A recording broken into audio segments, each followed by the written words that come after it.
Tá, você já sabe que para você se tornar um profissional diferenciado com oportunidades melhores no mercado de trabalho, você precisa aprender gestão EHS. Mas e aí? Por onde começar?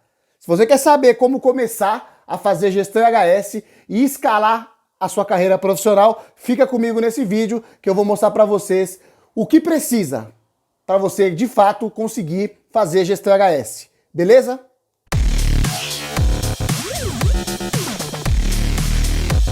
Opa, tudo bem? Eu sou o Diego Nunes, especialista em gestão EHS, e no vídeo de hoje eu vou abrir a caixa de Pandora e vou te ensinar a raciocinar como um profissional deve. Pelo menos devia sair do curso técnico com esse tipo de raciocínio. Vou explicar para você sobre gestão EHS, o que é, por onde começar, como deve raciocinar, enfim, sem precisar de uma empresa certificadora, né? Até como o próprio GRO diz, né? Na NR1, GRO diz que empresas que não possuírem certificações, atendendo os requisitos que tem lá no GRO, estarão aptas a fazer todo esse processo de gerenciamento dos riscos ocupacionais. Beleza? Então vamos lá. Se você já gostou aqui dessa introdução, faz o seguinte, clica nesse botãozinho aqui, ó, vermelho, se inscreve no canal, tem um sininho, pim, clica nesse sininho aí, se inscreve no canal para você receber notificações sempre que sair conteúdo assim como esse. Eu preparei um baita de um conteúdo para vocês aqui, espero que vocês gostem e compartilhem aí com todos os seus amigos. Gestão EHS, o que é e por onde começar. Acho que vocês escutam eu falar muito aí nas redes sociais sobre gestão EHS. Na realidade, gestão EHS é um termo internacional, é um termo, né, global, que trata de Environment, Health and Safety, que traduzido aqui para o nosso português, velho e bom português, ele tem o acrônimo SSMA, né, que é Saúde, Segurança e Meio Ambiente. Mas, resumindo, tudo isso daí é gestão, né, de saúde, segurança e meio ambiente. Por onde começar? Diego, eu não fiz nenhum curso de gestão, não tenho informações, por onde eu começo fazendo todo esse processo de gestão? Então é o seguinte, vamos lá, setup. Principais requisitos que vão fazer diferença. Primeira coisa que você tem que mudar é o seu raciocínio. Parar de ser um profissional que vai ficar ali o dia inteiro suando, correndo para lá, corre daqui, apaga um incêndio ali, apaga outro incêndio lá, porque sabe o que vai acontecer? No final do mês você vai pegar lá a sua ficha de ações, né, o seu relatório, o seu databook, sei lá como é que você chama, e vai estar do mesmo jeito, porque você só apagou o incêndio, né? Então você não deu um passo adiante, você não avançou, não progrediu. Você ficou ali, né, apagando, rodando em círculos. Isso não deve ser feito, gente. Isso não deve ser feito, isso prejudica, atrapalha, mas enfim, né? Não quero generalizar, mas vamos lá. Primeira coisa, né, sobre por onde começar o processo de gestão. Saiba que existem alguns elementos, alguns requisitos que você vai precisar sim, mesmo sem ter conhecimento, você vai precisar de uma equipe multidisciplinar para te ajudar a atingir, né, o que se espera desses elementos. Então a primeira coisa que você precisa é planejamento. Fiz até um escopo aqui no mapa mental, depois se você quiser o mapa mental, ele tá aqui na tela do meu outro computador. Você comenta aí, eu quero que eu deixe o link, você faz o download dele e estuda ele com mais calma, tá bom? Primeira coisa, você tem que ter o planejamento, você vai ter que ter lá todos os termos e todas as definições dentro do seu planejamento. Também você vai precisar de requisitos gerais, tá? Vai precisar de objetivos, vai precisar de campo de aplicação, vai precisar definir, estabelecer responsabilidades, tanto para o setor operacional, tanto para o setor gerencial, administrativo, coordenação, você vai precisar estabelecer responsabilidades. E até porque vai chegar uma hora que você vai precisar fazer uma análise crítica, né? A administração da empresa vai ter que fazer, né, aplicar, executar uma análise crítica. A administração vai ter que fazer isso para ter base, para ter dados, para diagnosticar a situação real, né, da gestão. Tem também que trabalhar com prazos, porque dentro do prazo você vai ter que implementar alguma coisa, vai ter a operação lá também dentro desses prazos, tem que prever tudo isso. Ponto de partida tem que entender um pouquinho, né, sobre os requisitos do sistema de gestão EHS. Isso daí, se você der um search Google, perguntar para o Google requisitos de sistema de gestão, ele vai entregar para você uma porrada de informação. Já aconselho nessa busca que você fazer lá, eu vou falar aqui no vídeo ainda, mas se você for lá no Google, utiliza sempre a palavra-chave ISO 45001 ou BS 8800, tá? Porque uma coisa gerou a outra. Então vamos lá, requisitos do sistema de gestão, você vai precisar da parte documentacional, né, toda a parte de documentação. Por quê? Porque você vai ter que criar uma rastreabilidade para isso, você vai precisar ter um controle tanto da parte dos documentos quanto da parte dos dados, ok? E aí também dentro dessa parte de ponto de partida, você vai precisar também ter aquele famoso controle operacional. Cara, eu sei que pode estar parecendo um pouco confuso aqui, mas fica comigo nesse vídeo que você vai entender depois. Isso aqui é só, você vai startar, isso aqui é o setup do seu processo de gestão aí, tá bom? Depois do ponto de partida, aí o que acontece lá, né? Vai acontecer as ações, as boas e velhas ações. Dentro das ações, você vai precisar verificar não conformidades, ação corretiva, monitoramento e metrificação do desempenho, ok? Avaliação do atendimento aos requisitos legais, e aí eu já vou fazer até um merchan aqui para vocês. Eu tenho uma ferramenta que eu desenvolvi chamada Mapa Secreto de Gestão EHS. Basicamente o que ela faz? Ela roda uma auditoria justamente no atendimento aos requisitos legais, apresenta gráficos de radar dinâmico. Com isso você consegue diagnosticar, né, a situação real e consegue fazer uma apresentação aí muito mais sofisticada. E aí eu dou mais alguns bônus também, mas não é o foco do vídeo. Se você quiser saber mais sobre essa ferramenta, excelente, Mapa Secreto de Gestão EHS, o link está aqui embaixo também. Vai lá na descrição desse vídeo, clica aí para você ter mais informações. Mas voltando aqui, dentro dessa verificação e ação, né, você vai ter lá tanto a ação corretiva quanto a ação preventiva. Também vai ter que, nas ações, você vai identificar, né, as não conformidades.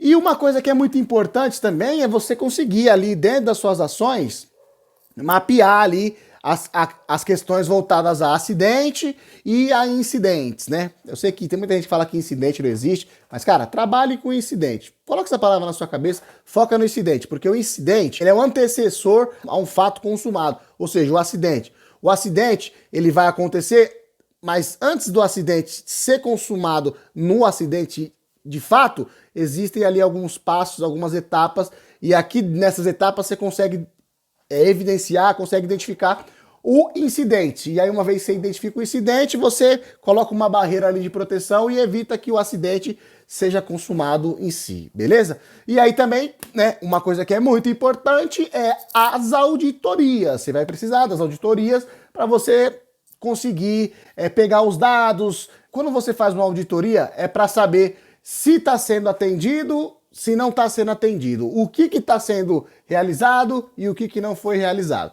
Mais ou menos isso daí. E aí também nas ações você precisa, né, elaborar um plano de preparação e resposta às emergências. Tá bom, já são 8 minutos de vídeo. Aqui eu só setei, né? Só setei a parte de o processo em si, como é que acontece. Mas vamos para o mais importante agora. Agora é a parte mais importante do vídeo. Por quê? Porque eu vou mostrar para você e eu vou ensinar você a transformar informações em indicadores. Os famosos KPIs. O que são os KPIs? São os Key Performance Indicators. São os indicadores chaves de performance. Isso você tem que definir para saber o que você vai metrificar, o que você vai mensurar, né, no decorrer do seu processo de gestão. Vamos lá então. Eu acho que aqui, antes de eu falar para você como transformar as informações em números, eu acho que a gente deve se perguntar, Diego, por que eu preciso transformar informações em números? Pelo simples fato. Pelo simples fato. Quando você metrifica, pega informações, transforma em números, esses números são dados, você consegue mensurar, você consegue quantificar, né? Uma palavra bem utilizada aí pelos higienistas ocupacionais, mas você consegue quantificar e aí com isso você consegue obter o diagnóstico atualizado ali do seu processo de gestão. E como que você vai fazer isso? Eu quero que você preste atenção aqui. Você tem diversas maneiras de transformar informações em números. E aqui eu vou falar para você sobre documentos, sobre programas, sobre laudos e sobre o gerenciamento de riscos ocupacionais. Beleza? Tá. São 10 minutos de vídeo já. Não vai embora. Se você ainda não se inscreveu e está gostando dessas informações, clica nesse botão, não esquece de clicar nesse botão, se inscreve no canal, ativa as notificações do sininho para você receber conteúdo como esse. Esse conteúdo aqui, muita gente investe uma grana, passa lá 3, 4 finais de semana para aprender isso. Eu estou disponibilizando para você aqui gratuitamente. Então me ajuda, clica no botão, se inscreve no canal e vamos lá. Quando eu falo de documentos, eu tenho lá, né? Se eu não tenho, já começa a raciocinar que você vai precisar disso. Então você tem, ó, ordem de serviço, ATS, PT, AR, APR, permissão de entrada de trabalho, autorização de trabalho, ASO, DDS, as atas da reunião da CIPA, CAT, FISPIC, ficha de EPI e também os checklists. Há 3 observações no checklist. Primeira coisa, o checklist tem que constar data, tem que constar alguma informação em algum campo que você consiga depois buscar essa informação, né? Se você usa uma planilha de Excel, salva numa nuvem, tem um software, enfim. Mas você precisa se atentar ao quê? Qual que é o objetivo desse checklist?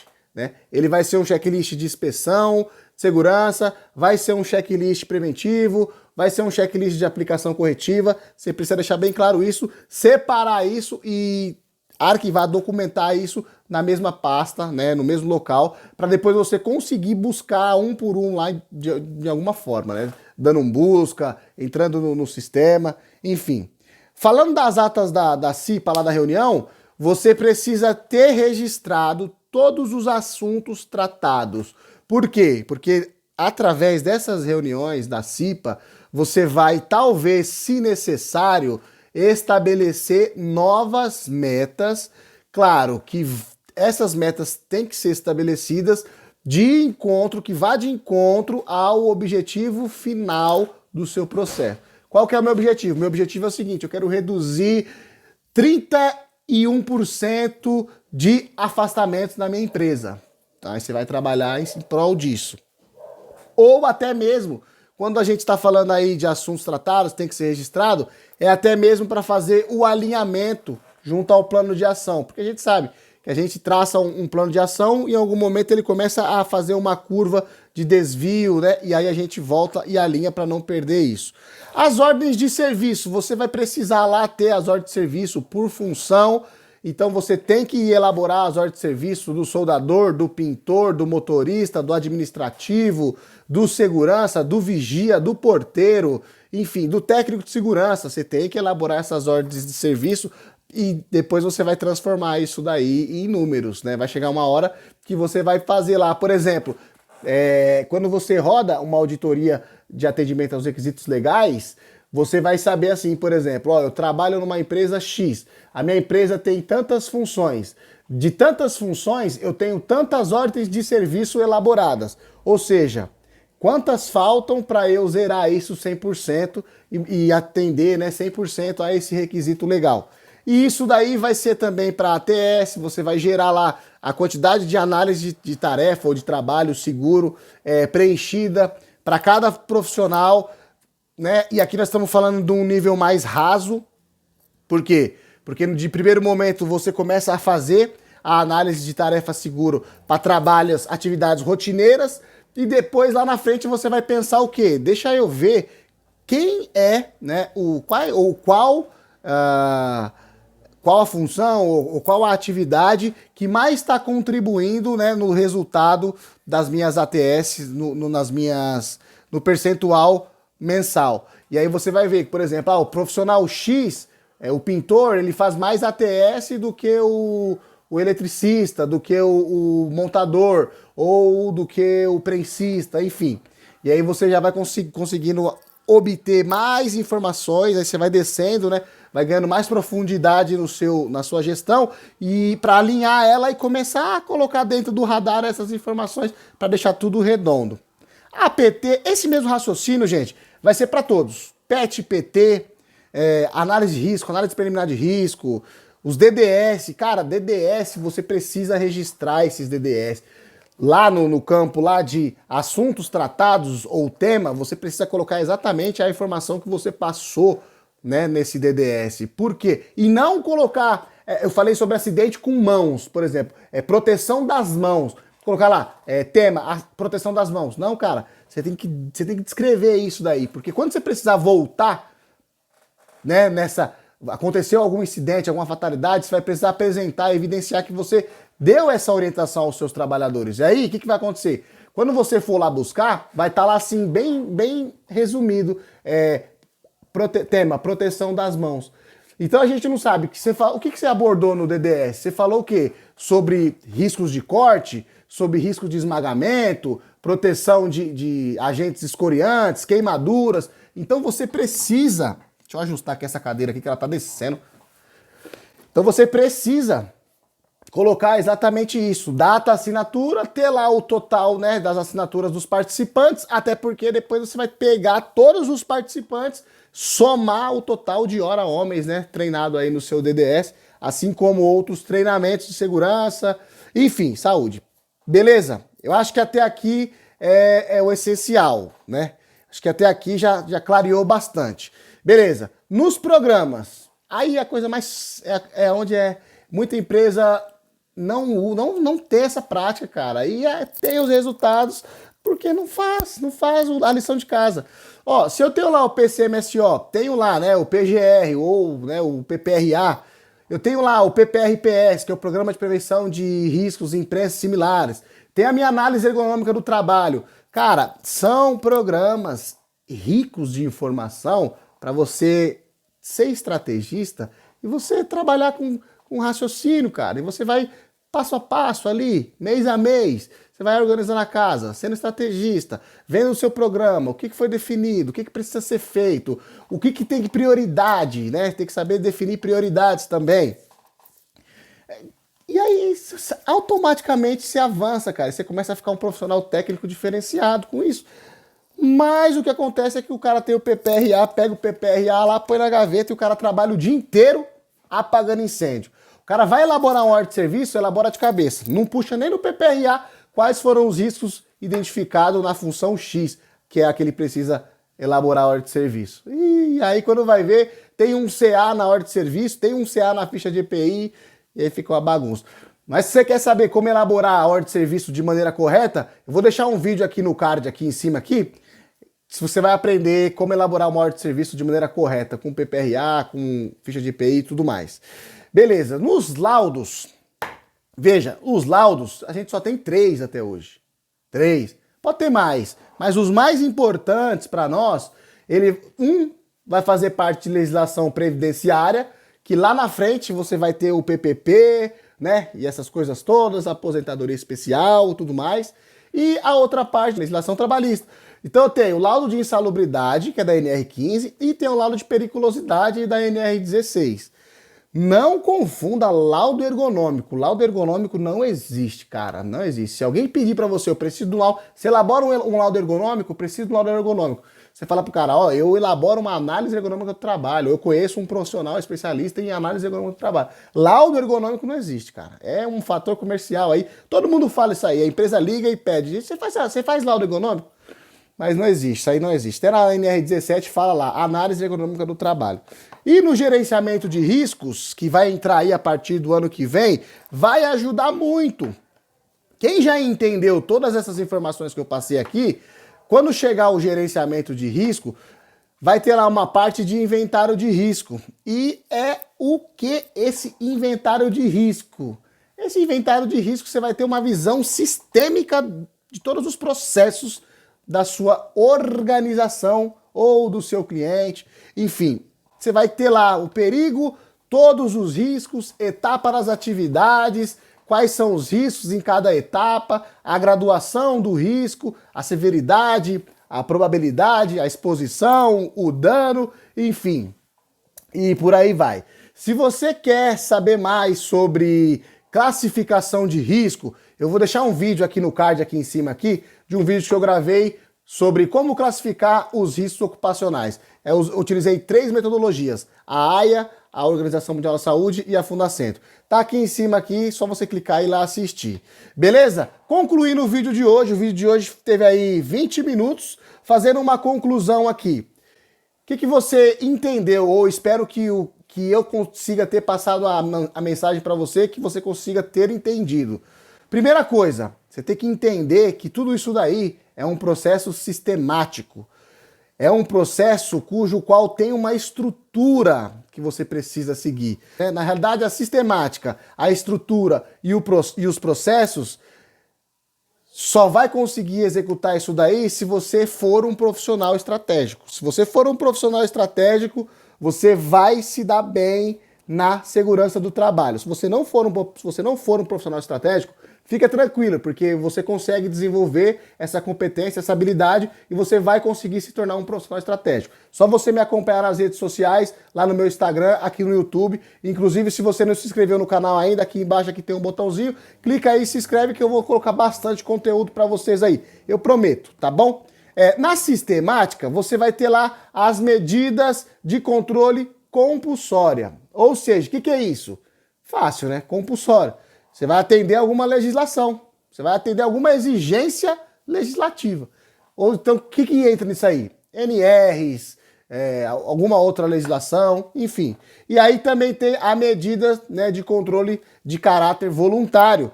Que acontece nessa daqui? A empresa, ela atende às exigências do mercado. Cara, e isso faz total diferença. Faz total diferença. Pesquisa no Google aí, grandes multinacionais, né? Dá uma olhada no site dela, na história, missão, visão e valor, e vê se a missão, visão e valor dela vai de encontro só ao atendimento das exigências legais. Não vai, cara. Dentro da exigência do mercado, eu coloquei alguns exemplos aqui, ó. Fator qualidade, ISO 9001. Fator meio ambiente, ISO 14001. Coloquei a BS 8800, que eu adoro essa legislação britânica, que vai falar de um processo de gestão de segurança do trabalho. Tem a ISO 45001, que vai entrar agora, já foi publicada, né? Mas a OSHA 18001 tem um prazo aí até março do ano que vem para sair e as empresas se adequar à nova padronização, que é a ISO 45001. E pegando um gancho aqui no finalzinho desse vídeo, eu quero falar para vocês aqui sobre a diferença da ISO, né, do raciocínio da ISO 45001 para a OSHA 18001. A OSHA 18001, basicamente, ela funcionava assim, ó. Melhoria contínua, né, todo o processo de gestão de melhoria contínua. Tem uma política integrada, planejamento, implementação e operação, verificação de ação corretiva, análise crítica pela administração, e aí volta esse processo. Quando a gente pega para estudar a ISO 45001, tem um novo conceito inserido nela que é muito importante e acredito que vai fazer total diferença aí nos resultados finais dos processos de gestão. Questões externas e internas, todo o conceito da organização, a necessidade, expectativa dos trabalhadores ou de partes interessadas, e aí sim começa aquele fluxo, né, aquele giro, a roda do PDCA. Então vai ter lá planejamento, vai ter liderança e participação dos trabalhadores, vai ter lá suporte à operação, avaliação do desempenho e melhoria. Então, eu acho que isso aí é muito bom, tem sim a melhorar, muita coisa a melhorar, mas só com esse novo conceito aí de gestão de saúde e segurança do trabalho, com essa nova ISO, só de inserir aí esses dois conceitos de necessidade e expectativa dos trabalhadores de partes interessadas e a liderança e participação dos trabalhadores, é muito interessante essa questão, tá bom? E aí tem também, né, a ISO 31000, que fala do conceito de gerenciamento de risco. Quando eu falo para você que a gente precisa ter a estrutura, são elementos. Então eu vou ter lá política, organização, planejamento, implementação, avaliação e ação. basicamente é isso daí, entendeu, gente? Então, eu espero que vocês tenham gostado desse vídeo. Ficou um pouco longo, mas acredito que é vídeo com informações.